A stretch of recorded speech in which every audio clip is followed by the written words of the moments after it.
Hello, good morning guys. It's been a good and a wonderful morning. It's a sunny day and it's Friday. The last day of the office works. Ang uban may mga trabaho pa ugma, but sa ang uban karon they are really happy because it's a TGIF. Thanks God it's Friday.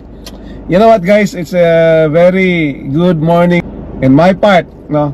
And my wife, because today is our 27th wedding anniversary. Yay!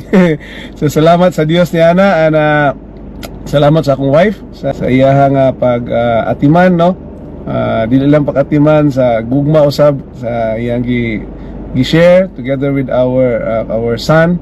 Og ako mapasalamaton gyud sa Ginoo, kun dili tungod sa Ginoo dili may moabot og 27 years. So this morning nagpalit mi og kuan something sweet.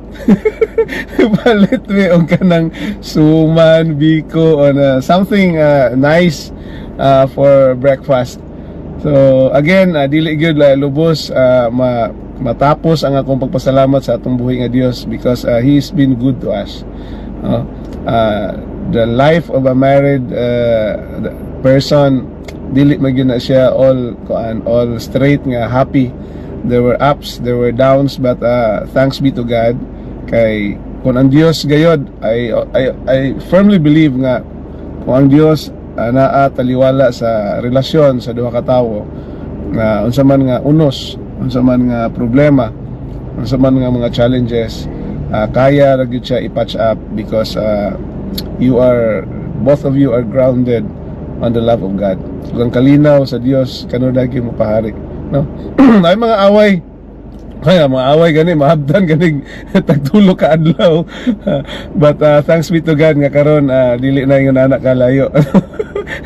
in a preliminary stage of our married life ingon ana. But salamat sa Dios, no, kay He's been good to us all these 27 years. Among anak na 26 years old na po this coming August. So layo na ang gilawig sa amo ang relasyon, o padayon lang gyud may nga nag-ampo nga ang kanunay ang Dios maghugpong sa among relasyon. So again, my love Dimes, happy anniversary to us, and may God continue to shower His goodness and love sa ato nga pamilya. Okay?